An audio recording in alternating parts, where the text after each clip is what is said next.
আসসালামু আলাইকুম রহমতুল্লাহ।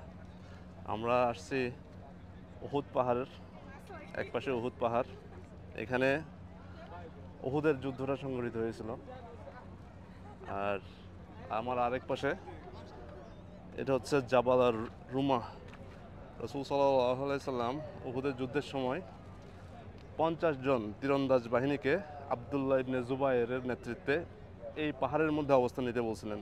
50 জন তীরন্দাজ, যাতে করে এখানে যদি আমরা দেখি উহুদ পাহাড় আর এই জাবাল আর রুমা, এটা দুইটা মাঝখানে এই যে চত্বরটা আছে, এই দিক দিয়ে যাতে মক্কার কোরাইশ বাহিনী, কাফেরদের বাহিনী অতিক্রম করতে না পারে, এই জন্য আল্লাহ রসুল সাল্লাহ সাল্লাম এখানে এই জাবাল আর রুমা, এই পাহাড়ের উপরে ছোট একটা পাহাড়, এটা নাকি আরও বড় ছিল, মানুষ উঠতে উঠতে এটার হাইটটা আরও কমে গেছে।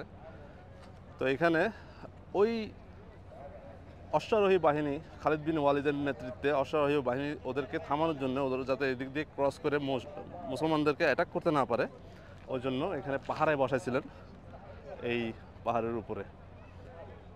কিন্তু আল্লাহর হুকুম, আর যখন মুসলমানরা দেখতেছে যে ওরা জয়ী হয়ে যাচ্ছে, কাফেররা পালায় যাচ্ছিল, ওই সময় এই তীরন্দাজ বাহিনী ওরা সবাই বেশিরভাগই নেমে গেছিল এই গনিমতের মাল সংগ্রহ করতে। আর এর ফাঁকে খালিদ বিন ওয়ালিদ রাদিয়াল্লাহু আনহু এর পিছন দিয়ে এসে ওদেরকে অ্যাটাক করে। আর এই যুদ্ধে এই কারণে হামজা রাদিয়াল্লাহু আনহু সহ আরও 70 জন সাহাবা শহীদ হন। আর হামজা রাদিয়াল্লাহু আনহু আর আরও অনেকজনের কবর ঠিক এই জায়গাটাতে, এই পাহাড়ের একটু সামনে যে জায়গাটা দেখতেছে, ওইখানে ওনার কবর আছে। আল্লাহ রসুল সাল্লাল্লাহু আলাইহি সাল্লাম বলেন যে এটা হচ্ছে উহুদের পাহাড়, এটা আমাদেরকে ভালোবাসে আর আমরা একে ভালোবাসি। তাই আমাদের মুসলমান হিসেবে উহুদের পাহাড়ের প্রতি ভালোবাসা পোষণ করা, এটা আমাদের ইমানের দায়িত্ব।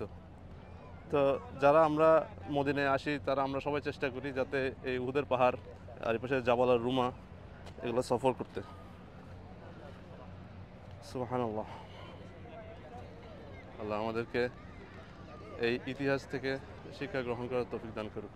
সুবহানাল্লাহি ওয়া বিহামদিহি, সুবহানাকাল্লাহুম্মা ওয়া বিহামদিকা, আশহাদু আল্লা ইলাহা ইল্লা আনতা, আস্তাগফিরুকা ওয়া আতুবু ইলাইক। আসসালামু আলাইকুম।